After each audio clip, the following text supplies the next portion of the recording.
Hi, this is Maggie. In this video we're going to talk about functional decomposition, the process of breaking a problem into functions. So here we'll move beyond syntax and into design, and some of the design principles that guide our decisions when writing functions. We're going to design a program that will allow the user to move images around in a window. There are many different applications with this sort of functionality. For example, an operating system folder on the desktop allows you to move files around within it. A drawing program allows you to move pieces of the drawing, like boxes and arrows. And a room layout program allows you to move furniture components. It's a common functionality that could be generalized for reusability. We won't implement the entire program because we haven't yet covered how to do everything we want the program to do. But this illustrates some of the value of functional decomposition. We don't need to know how to write all of the pieces to get some of the program working. We could write them later or delegate those functions to another programmer. In a real-world situation, we might write some of the functionality to test or to show to a client before we write the complete application. We'll focus on an application in which the images are already loaded in and displayed. We will allow the user to click to select an image and then click in a new location, indicating the new location for the selected image. Once an image is moved, we'll deselect it. To break this down into functions, we should consider what functionality we might wish to reuse within this program, reuse outside of this program, or change within this program. For example, the user will be repeatedly clicking in the window to select and move images. Because those actions are repeated and might be initiated from different parts of the program, they might belong in functions. For example, an align function we might develop later will move images. So if we put the moving code in a function, we can invoke it from a user click and also from an alignment operation. We will consider selecting and moving as candidate functions. For this program, we're going to load the images in, but we might allow the user to add or remove images, or we might have a menu of images. So loading images is another good candidate for a function because it might be reused or changed. The reason we want functionality that might be changed to be placed in a function is so that it's as independent as possible from the rest of the program. That way, when it changes, if it's well designed, it will have less of an impact on the rest of the program. I've written a basic pygame event loop program for us to get started. It's a good idea to have template programs to work from so you're not constantly reinventing code that you've written before. This program simply creates a pygame window and then runs an event loop until the user clicks in the window's close box. The only slightly interesting thing about this program is that I've placed the event loop in a main function and invoked main at the bottom of the file. Besides quit, there is only one other event we want to handle, and that's a click event. The program will be more interesting for us to write if we can get the coordinates of the user's click. So I'll write code to pull the coordinates out of the event object and store them in variables click X and click Y. Now, let's take a step back and think about our design. There's a lot we haven't talked about yet, like working with collections of objects. So right now, let's load in one image and work with that one image. We talked about writing a function to load in the image or images, and that seems like a good idea. Right now we're loading in one image, but in the future we might want to load in many, or allow the user to choose something to load in, so there's a lot of potential for that part of the program to change. To minimize the impact of future changes, and therefore potentially bugs, we'll write that as a function. So above main, I'll define, keyword def, a function called loadImage. The rules for naming a function, by the way, are the same as for naming a variable. No Python keywords, only letters, numbers, and the underscore, and cannot begin with a number. The conventions are the same as well. The name should be meaningful, you should use underscores to separate words, and the function should begin with a lowercase letter. For a function name to be meaningful, quite often it will be named with an action word, such as load, that describes what it's doing. We can have load image take a file name as a parameter. I'll call that file name and annotate it as str or string. This function will return a pygame surface representing the image. So I put arrow pygame.surface and then colon, and then I'll write the doc string load image from file name and return as surface. And then within the function, we'll annotate the surface we're going to create, load that image into the surface, and we'll also convert it, which puts it in an internal format that is easier for pygame to work with, and we'll return it.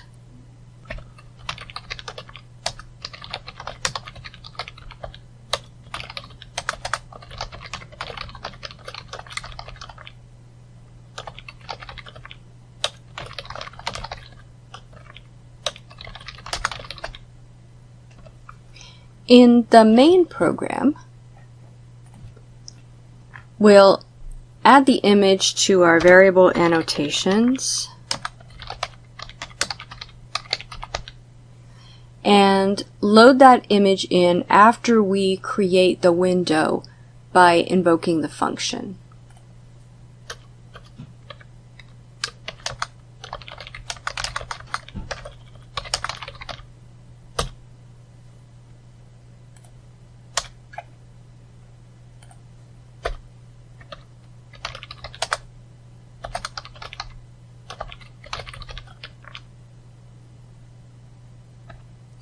Here we'll pass in a hard-coded image name. I've found a self-portrait of Van Gogh at the National Gallery of Art website, so we'll use that. I've called it Van Gogh.ping.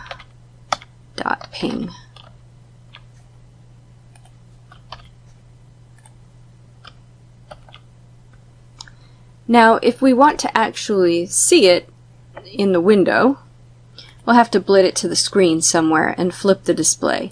So we'll add both blitting and the flipping code at the end of our event loop. We haven't thought about where to blit that image. We'll want to be able to change the location of the image. So I'm going to annotate some variables, image x and image y,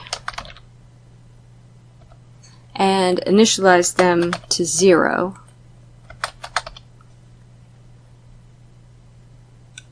And use those as our location.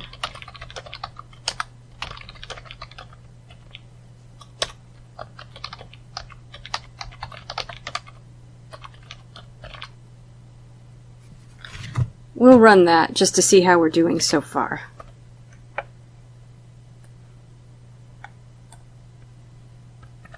And that's fine. Our tiny picture of Van Gogh appears in the upper left. Now we want to do the interesting parts.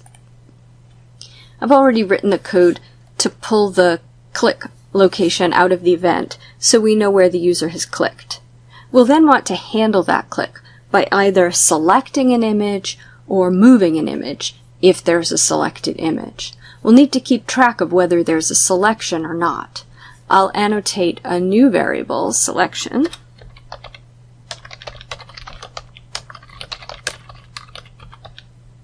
and that's of type pygame.surface, and initialize that to none. So down where the click happens in the event handling loop, we can write if selection, which will evaluate to false if the selection is none, and true if it references a surface. And if there is a selection, invoke the move function. And if there isn't a selection, invoke the select function. Now let's think about what data those functions might need to work. What's the move function actually going to do? It's going to take the click coordinates and move the image to that location. And I'm imagining that the user will be clicking at the middle of the image, not the upper left. So that means the move function will have to figure out the middle of the image. So it will need the selected image as well. So I'll pass in selection.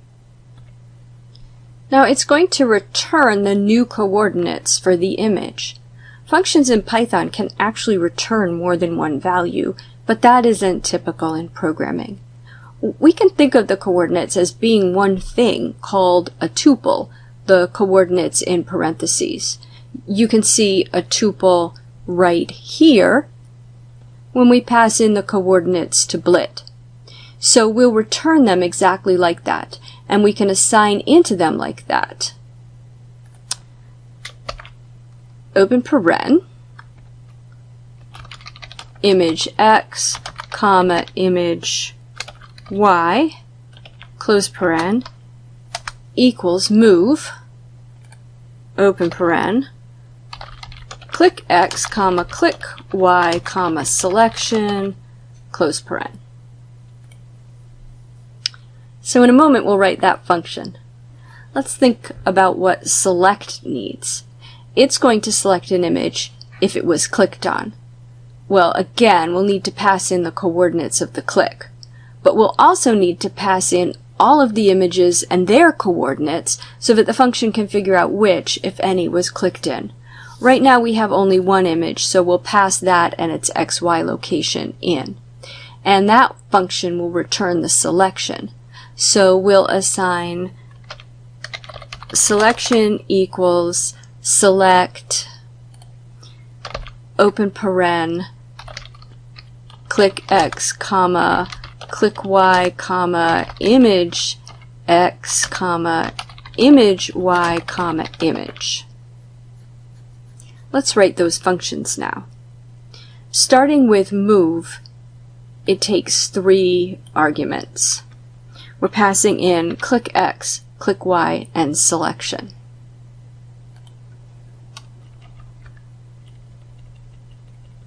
Copy those.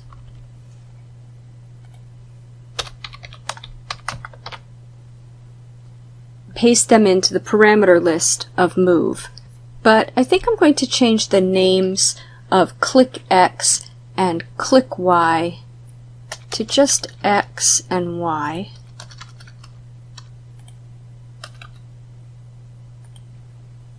And for a very good reason.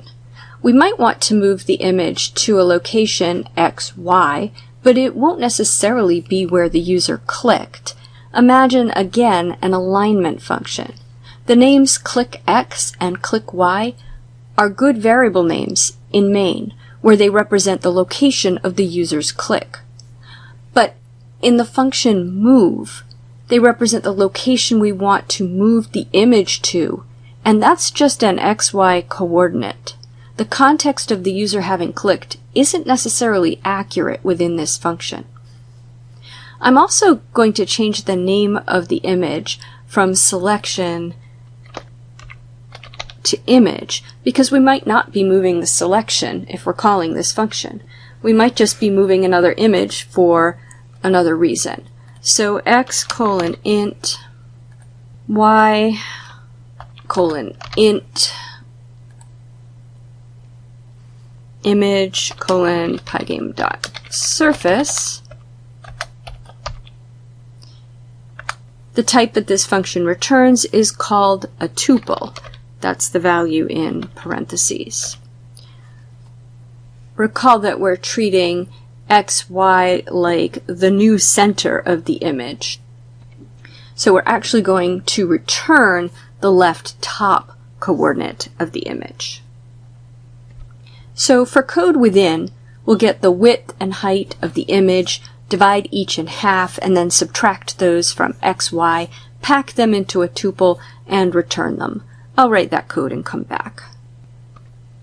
Down in the click handling, I want to then set the selection to none.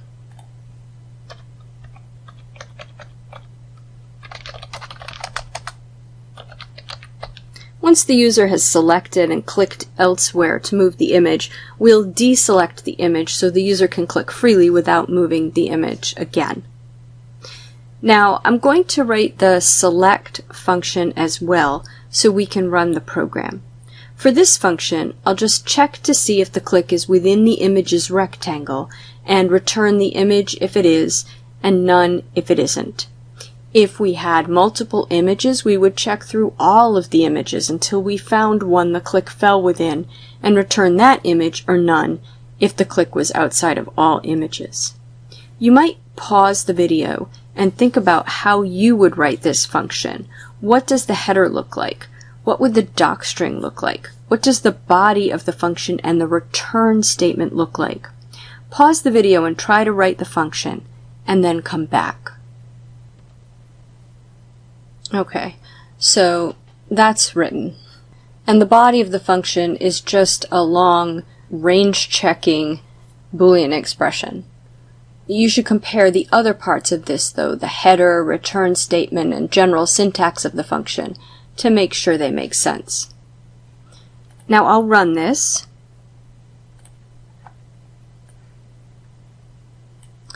And notice that when I click,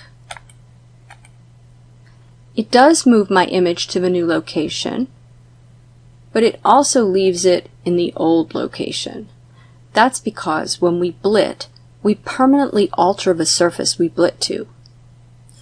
We can fix this by creating a background surface and blitting that before we blit our image, essentially drawing over everything so we can start fresh. I'll write the code to do that and come back. Okay, so I annotate a surface object called background, and then I create it with the code background equals pygame.surface, and I pass in the size parameters so that it's the same size as the window. I'm going to fill it with a color to show you how to do that. Background.fill, and then as a parameter I pass a color as an RGB tuple. I pulled this color, 168, 210, 210, out of the Van Gogh image so it would coordinate. Then after the event loop, I blit the background before I blit the image. And I'll run it. And it works.